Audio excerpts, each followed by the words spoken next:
like love, love, love, and music.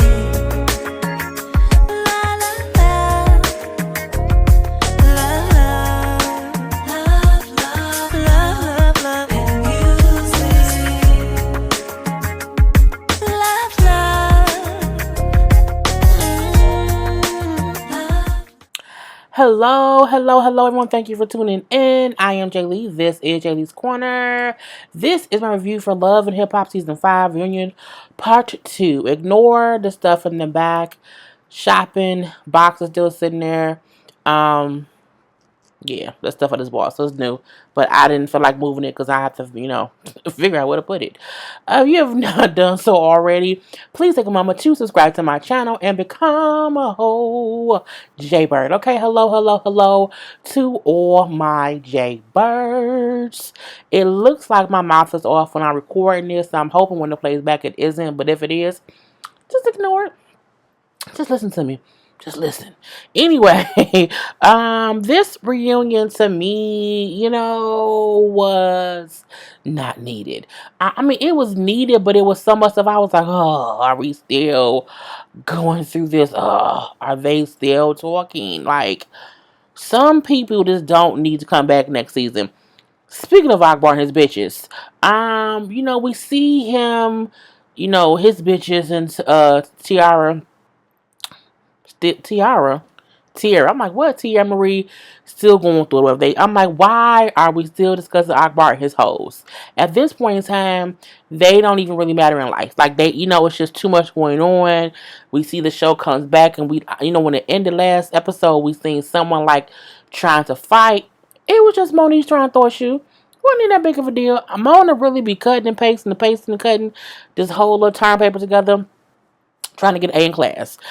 We also hear Rockstar on the side like, yeah, Moniece, don't fall out. I'm looking like, didn't he leave in part one? How did he leave and come back? Did he go to the strip club, spend some ones, and came back to record? I'm confused because they show him and A1 leaving.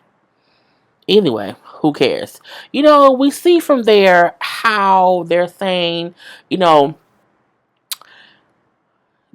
they ask, Alejandra and Sade, who I'm like, girl, look, Lohandra and goddamn Shade, if, as Akbar said, he liked taking in broken women who've been ran through, were you broken when he met you? And Alejandro said, you know what I'm saying, he did help me get structure, like, he helped me because I was new here. I don't know why it's so bright right now. He did help me or whatever. He did find, I'm moving stuff around, so just ignore me. He helped me do this and he helped me do that, and I came here and I was new here, and he kind of helped me, like, find my way. I'm like, it sounds like he kind of, pimped you out a little bit and made you think everything was cool. Shady Shade said, well, yeah, he helped me too. I'm saying, he changed my whole life or whatever. And Teairra, you need somebody to help you and give you some structure. I'm like, you bitches is so brainwashed. I'm like, how it's like the lowest of the low. They're like the lowest of the low, to where they're co-signing his bullshit like it's factual, and it's not. It's not actual or factual. He ain't the one you should choose to run back to, TLC. You know what I'm saying? At all. Akbar then said how he was not in love with Teairra, but he feels like Teairra was addicted to him because she's an addicted person. I believe that. Teairra said that. She said that even though all that happened, I still kept like going back to him because it was just, I was just in love. She was addicted to him. I don't think anyone negates that fact. However, what Akbar's issue is, we then see Bridget's rational question being asked again. Mona, I guess she forgot. She asked the question on part one. Just about how she has addictive behavior. How she has these faults within herself.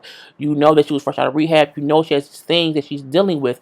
Why would you put her in a situation to where she's around women who don't want to be around her, or just put her in a bad situation, basically, or whatever? And Akbar just says, Teairra knew about my lifestyle or whatnot. She knew the whole time. I'm like, you a whole ass lie. You a whole, and look, I almost get 0 out of 0 fucks. I really, really do. But when he said she knew the whole time, I'm like, you lying. Because on the show, when they was saying how you had somebody, supposedly a wife or whatever, and she asked you about that, you then said, no, they're my exes. She's my ex. I ain't with her right now. You said that. If she knew, that wouldn't have been a kind of conversation. The lady wouldn't have been an ex. You would have said, well, you know I got other women. You know this. You just said you protected yourself by saying, no, I don't. No, she's an ex. I'm not with her right now. No, that's old. So you a whole ass lie, a whole lie, lie. So, what else did he say? He then get into Bridget saying, well, you had a time in your life when you were dealing with other men or whatever, multiple men or whatever. You should be with me. I'm like, what the fuck does Bridget out here sowing her wild oats have to do with you? Basically, he's a manipulator. He's a whole Stevie J out in these streets. He's worse than Stevie J. He out here just preying on women who he know is weak and it's crazy or whatever. You know what I'm saying? And Teairra said the best thing. You saw an opportunity with me because you're goddamn opportunist and you used me for that. He did. He used her to get on this show and now he on there. And I like how Teairra kind of walked away with them being on here or whatever, because you then see Teairra saying how, like, at the end of the day, I did not release a sex tape or whatever. It wasn't me. You know what I'm saying? He told me that someone stole his phone. That's what he told me. We then see how Alejandra said, well, he didn't do it. I didn't do it. Teairra did it. I saw her. She was at the house with me. I'm like, what? So now all of a sudden Teairra did it and you saw her do it. I'm like, bitch, look, you know what I'm not going to do, Alejandra? Listen to you at all, whatever. And I'm like, and they're like, but if you know Teairra did it, then why did you go to the press conference and say that you did it? Well, because she wasn't taking accountability for herself. She wasn't taking up for herself. And I wasn't about to let him go to jail for Teairra. I'm looking like, what? So Nina says, so you wasn't going to go to jail for him? Well, yeah. I say, this bitch here. You know what? If this ain't Why Do Fools Fall in Love times 10, I don't know what is. Teairra like, you old dingbat, you got it wrong, and Sade had it more right than you do. Look, I said from the beginning, I think it was a whole plan from the start. I think they all had something to do with it. I'm tired. I'm done. Okay, I told y'all at this point in time, I give 0 times 0 fucks. Teairra got up pissed off. I'm not gonna be out here with them. They lying on me, whatever. She leaves. She tell the producers, look, it's either them or me. I'm not gonna be out here with them. I'm tired of the bullshit. And then she walks off. But after commercial break, she came back. You want why? Because she's her job. Girl, whatever. We then see her and K Michelle talk. Because K Michelle was met up with Akbar, the whole the whole live. They flirted back. They wasn't flirting, they was just talking or whatever. And Teairra like, what I'm saying, K, I just felt like, what I'm saying, we was cool or whatever. And you was always, you always have another arm on his back or whatever. So I was just surprised to see you like, why would you come talk to me? Well, Teairra, it wasn't all like that. And I'm from Memphis. You from Detroit. Because they had K Michelle behind the stage. Because they're like, it's too much going on. So they didn't want to have her out there in case somebody start fighting. And, to me, it wasn't that big of a deal. You know what I'm saying? It wasn't that or whatever. You know what I'm saying? I don't want to be with him. I'm not trying to join his harem. She then say, I want to fuck the dark skin one. I want to eat her coochie. I'm like, hey, Michelle, what? Huh? You think just because you don't want to suck Akbar's dick, you can eat the other girl's coochie? That don't mean that you don't want to be involved. You want to be involved if you want to eat one of the girls. Girl, it was too much. But she does apologize to Teairra, and I'll apologize if I did anything, what I'm saying, that hurt your feelings. It was never my intent or whatever. I'm cool with Akbar. I don't want to deal with him, but I didn't think it was that big of an issue. Okay, bye. Messy Brooke. They show all the messy antics that Brooke had going on with, I was saying this, saying that, and gossip. She just say, like, look, I meant no harm. I was not trying to hurt anyone's feelings. I was just talking or whatever. And if I've hurt anyone's feelings, I apologize. Oh, believe me, I do. I don't believe you, though. At all. It ain't honest and it ain't true. Girl, bye. Brooke is messy. Brooke has nothing else going on in her life that can be on the show. So all Brooke has is everyone else's business. Okay, that's all she has. We're out the air because this is what Brooke has. Air, air, air, air. That's it. Girl, the fuck bye. We then see Nikki and Lucci going back and forth, back and forth, back and forth because again, Brooke said in London how she heard that Nikki was fucking Lucci. Lucci never said to Marcus on TV that he was sleeping with or he had sex with Nikki. Or he said wasn't even saying I got a girl up there I'm kicking it with. He didn't say sex on the show. Brooke added that. Or Marcus added that. Nikki still saying he didn't do it to me. We didn't have sex. Ain't nobody here seeing his dick on my coochie. Well, I hope not. I hope y'all not over there having group sex scenes. I hope that y'all not over there just having sex in front of each other. I hope no one there has seen his dick on your coochie. I hope that has not happened, Nikki. Okay? Because you don't want to see steel going to plastic. Okay? It just comes, it breaks it all up. Okay? We ain't time for that. Okay? You plastic, I'm pretty sure he's steel. Let it go. He looked like he looked like he's made of steel. I'm going to say that. Okay? So she also brings up like, Teairra, did you see him fuck me? She's like, well, no, I never saw a dick on you. I hope it was the stupidest defense saying no one's seen. Well, no, that's true. If no one's ever seen it, they can't say it happened. But it's a lot of people who had sex and we ain't never seen it go. We ain't never seen it happen, but it happened. Just saying. I'm just saying. Okay. And Lucci, so she said they didn't have sex. He said they did. I was bored because I believe Lucci that something is going on between them two. And I feel like she did not want it to be out. That's it. Nikki, look, people, I'm so just aggravated. Nikki also does not need to be back next season because she doesn't have anything going on. People say, oh, she's innocent. Her family has these businesses. It's stuff they don't show. Okay? They're not showing it. She may have it. They don't show it. Oh, heifer. Amber, her mom is on there now. They bring up the whole wig tossing thing with Marcus and Brooke and all this stuff or whatever. Sean says for her, she couldn't get to anybody. She said, I couldn't get to my purse because she'd already threw it. I couldn't get to my shoe quick enough because I'm old. She said, I knew Amber's wig was loose. I knew that it wasn't secured and I wanted to hit Bridget with something, and the closest thing that I could do was I could swap her with a wig.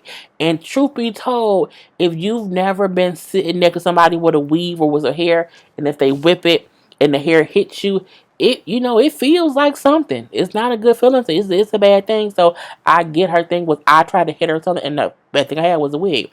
Bridget says I was trying to be diplomatic. I wasn't trying to even cause any issues or whatever. Sean then says how, I didn't want to hit her and swing. If I would have, like hit her and punched her, what I'm saying, it would have been something. And Bridget said, no, it would have been a fight. I said, come through, Bridget. Let her know you're not going to beat my ass. Mama Sean ain't going to happen. But Bridget then comes through with the grown woman's conversation. And she says the whole idea of us texting Amber was childish and petty. Like it was very, very petty or whatever. You know what I'm saying? Mainly because you never checked Marcus and now it's stupid. I say, Bridget. I like Bridget. Bridget had all this. Bridget said, you know what? I'm going to secure my space on next season because I'm the person that's making all this sense. They're going to bring me back. They're going to bring Bridget back. They're going to absolutely bring Bridget back because she's making common sense conversations. She said, why did you not check Marcus? Why would you instantly go after Amber for what he was doing? And my thing is, Marcus is community penis. He's community dick. He's the carnival ride. He's the damn carousel at the carnival. Everybody gets a ride. Okay, if you want to get on, pay your quarter, put a ticket in the thing, get up, take a ride. Like you mad at Amber when your man wasn't entertaining it. But then even how Marcus came and said nothing happened between me and her. Brooke was mad over me liking Instagram pics. It was that simple. And the DM stuff or whatever was mainly about, because she wanted to be in music. Even her ass is just not talented in music or whatever. He why am I always being questioned? Because you was a fuck boy. Cause you's a whole harlot. Okay? You's a man harlot. You are a marlet. Marcus. Marcus, darling. We don't like you, bruh. I'm speaking directly to your ass. Yes, absolutely. Marcus ain't shit. Marcus ain't gonna be shit. Can't never be shit. Because he's a whole whore in these streets. He just is, and it is what it is. He and Amber both do say how nothing happened between them. I don't think Amber fucked him because he just fucked everybody else. But who cares? Anyway, um, we then see the whole thing of Brooke begging Marcus all season to stop having a whole girlfriend and getting other girls pregnant to be her fiance. Mainly because we had been together and he had been showing Mama a ring. And look, a cheater can't show my mom a ring and say, you know what? He showed her ring. I want to be with him now. I'm like, bitch, why? Bridget then said, not Bridget, Brooke says how I let him go sow his wild oats and have sex with other people because I was dealing with things from my past relationship. It was like an Akbar situation. So was it a sex tape? Did he have other hoes? You was participating? Like, I don't get what's going on. And she said it, and to me it didn't make any sense. I don't know if she was saying how she was dog before, and so because she was just trying to get through it, she like, let him go sow his warlords because I ain't giving no coochie. I'm gonna let him go have sex with whoever, and then once he done doing that, I'll take him. I have never went to a restaurant and said, let me get somebody else's leftovers. Like, I know I ordered a chicken and I wanted the chicken, but give me the chicken that everybody else already done ate off of. Like, give me that chicken because, what I'm saying, I'm ready for chicken right now. I ain't gonna do that. Nope.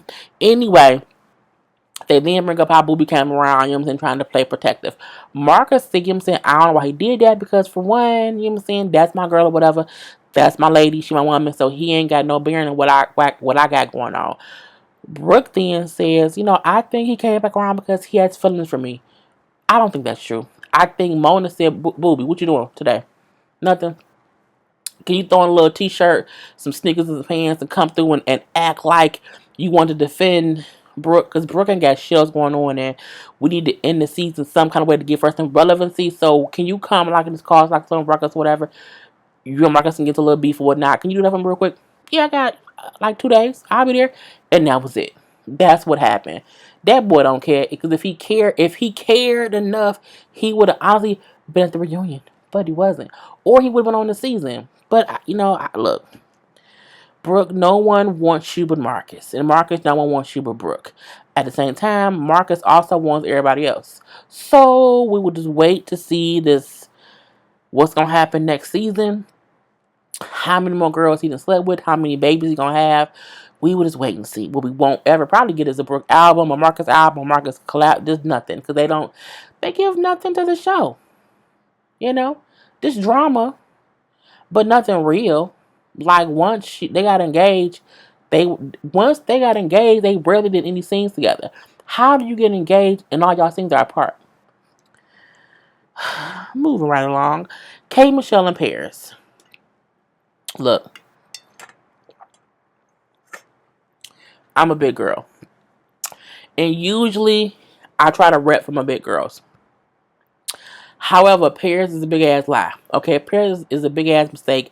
Paris ass gets on all my big ass nerves. Okay, mainly because we see them out there, whatever. K Michelle brings up how she is still pressing charges against Paris for Paris, like throwing that cup her hitting her in her face at their last meeting or whatever. Paris then say, I don't know any chick from Memphis who called the cops. They don't call the cops. Well, she do. You know who don't call the cops?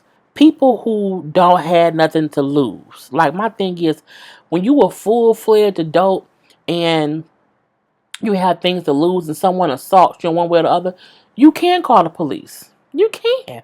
Not saying you should always call them, but sometimes you do have to teach people lessons. I think K. Michelle's issue with Paris is you keep acting like the amount of money you stole from me was so minimal that the crime you committed don't matter.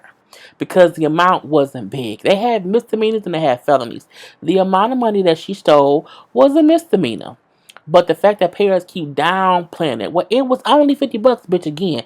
I don't care if it was 2 quarters, okay? I don't care if it was 5 dimes, okay? I don't care if it's my money, it's my money. So I think K Michelle's issue is you keep doing shit and you don't get any repercussions. Repercussions? Consequences. I'm gonna say consequences. You don't get any. There are no consequences what you do. So I'm gonna give you some because what you did was when it was on camera, you did throw something at me. You ain't gonna go to prison, but it's gonna be an inconvenience. And I mean, she's the pettiest of the petty. I would be petty too. Truth be told, you know what I'm saying? Came and shot like you was a whole fan on Twitter, bitch. You know what I'm saying? I made you, I raised you, I brought you in. You wasn't working with nobody. Nobody knew you. I had you on my show. We was best friends, bitch. I loved you. I would do anything for you. I said, okay, Michelle, mad. Okay, girl. Okay. At this point in time, they both just yelling at each other. Paris is saying how, well, 1 minute it was $50, then it was 300, whatever. And my thing is, sometime with fraud, it may take time for it to pop up because she don't know where else you use her card. My thing is, again, Paris loves to focus on the amount of money that it was and not the fact that she still used the card that was not hers. She knowingly did something on a card that was not hers, and then she likes to use the excuse of it was only $50 as a reason as it's not bad. I don't like that. I don't get it. It's so much of bullshit. So Kate Michelle is tired of that. So, I'm leaving. I'm done. Fuck this girl. I ain't giving her more time. It is what it is. You are a hefty thief. I say, bitch, a hefty thief. I cackle. Oh Lord Jesus. So Kate Michelle is off stage. Paris is still saying it went from $50 to 300, and she won't take my money back because it's not about the money, and that's Paris' issue. Paris keeps focusing on it was just this amount of money. I should be able to give it back to her, and then she should be over it. No, bitch, that ain't how you can't. As funky than even would say, you cannot do something wrong to somebody and tell them how mad to get. That's not how it go at all. And she can't stop me because my stars are growing. Well, girl. If you say so, I just, you know what I'm saying? I don't really care. Paris, fuck you. Today, tomorrow, and yesterday. Because, again, until you can fully say, this is what Paris should have said. I should have never used your card. Technically, I did steal from you. I'm sorry. And leave it at that. Every time she's throwing that, but it was only $50, is where she keeps making it seem as if she wasn't wrong. And for that, you know what I'm saying, bitch, you already think. Anyway, you know what I'm saying, and you can't be mad at K Michelle for being mad at you because you stole a couple dollars from her, bitch. Again, it's her money. It's her. You too old to be stealing, Paris. You're too old to be goddamn stealing, bitch. You're just too old. You ain't got time for this bullshit. We then see Moniece and Princess. They all on the stage, whatever, discussing their whole situation. They've been trying to fight all season. We see the beginning where did I say Paris? I meant Princess. When Princess was still pregnant, and popped up to AD's fashion show. And, it was kind of on site. We see how much Moniece was so mad that she was trying to throw a chair, trying to get at the pregnant woman. We then see once she had the baby, how Moniece popped up at the little wedding thing, whatever, and her and Princess had a whole water throwing, cake throwing, toss fight back and forth or whatnot. Now, Moniece then said, they, need to ask her, how did you feel when you saw Princess pop up to the fashion show? I love how Moniece calmly said, I'm in a completely different mind space now. And I want to first say, based on what I did back then when I was in a whole different mind space or whatever, I would want to apologize because, me not caring about an unborn child isn't normal and it isn't right. And so I'm sorry to Princess and to Ray. I said, she on a good medication. Like she real level. And she seemed really, really there. And I loved it. Simply because it gets old once we keep seeing them beefing over the same bullshit. And I think the whole thing started from Moniece was pissed because Princess was speaking about her as a parent. You know what I'm saying? And that's back when Princess wasn't a parent. And it kind of started from there. Now, Moniece, of course, through jabs and things happened. It was a whole back and forth thing. But I think as Princess then said, I know that you always just wanted an apology for me speaking about you as a mother and about your son. And for that, I'm sorry. But you did, throw something at me first. And that's kind of where it came from or whatever. But I'm a mom now, so I get it. And I'm sorry. And I said, oh shit. She said sorry too. Like, and nobody threw no shoe. Everybody like Ray seemed like he like, all right, Princess good, Moniece good. You know what I'm saying? It was the whole thing.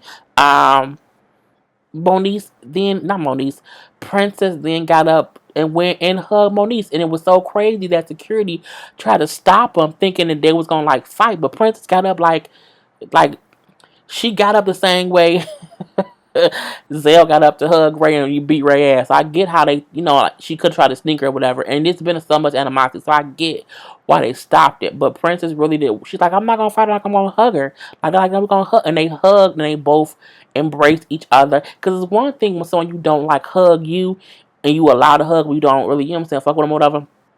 They hugged each other and they both said, I'm sorry. And they both, like, it seemed real cool. However, I do think they was on Instagram like after like last week. Was it last week? Within the past 2 weeks, like arguing or whatever. So I mean, I think they was arguing and then went back into another truce. Who knows? It's just too much. It's just too much. We then see Ray say even how his mom, Brandy, and Princess relationship is better now since she had a baby, because the baby kind of just brought them all closer. So I said, well, that's good. That's good. And we see K Michelle sing her song "Save Me." I still don't know if K Michelle was lip syncing, but K Michelle can't sing. I do have a couple of her, like at least the first, the last 3 albums, I think. She can sing. You know what I'm saying? She really can sing. I like her as a singer. Even if she was lip syncing, she still can sing great in person. I've heard her sing in person too. She's very, very talented, and I'm liking that she's trying to focus on that more than anything else. Like, whoever, the past couple of reunions they've had an artist perform, I'm proud that it was her.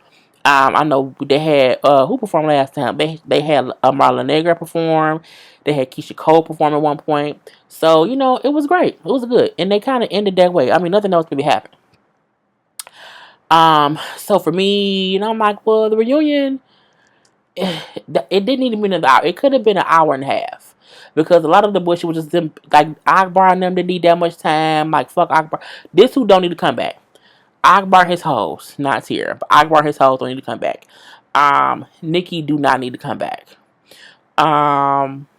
Jay Will do not need to come back. La Brittany, no, they can bring back La Brittany. She got her kids, whatever. You know what I'm saying? But they need to kind of just hone in on what they're gonna do. I know there's this whole new production company producing the next season, and how they want to kind of focus on the couples to really take it back to being Love and Hip Hop. The same way how they doing with Love Hip Hop New York, where they have, Joe and Sin. They have Wells and Kimbella. They have Mano and his girl. Who else? I watched the preview, the trailer. I'm gonna review it in a minute. But there's kind of more couple things and like supporting cast around it. But like focusing on the couples. I think that was supposed to be the point of the whole show in the beginning. So it kind of just went left from there.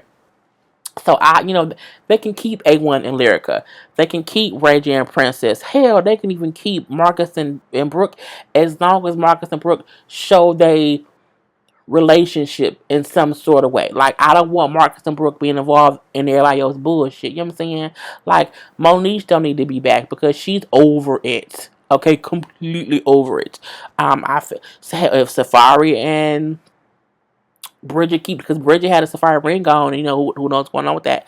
If they a little thing or whatever, bring them back. But yeah, it's enough people in Hollywood that you can find them and make the show be right and not be this ratchet ghetto mess that it's become. And it can still be, it can still be a little ghetto mess, but it's not so much of a ghetto mess. Okay. Other than that, I am Jay Lee. This is Jay's Corner. Peace. He's like love, love, love.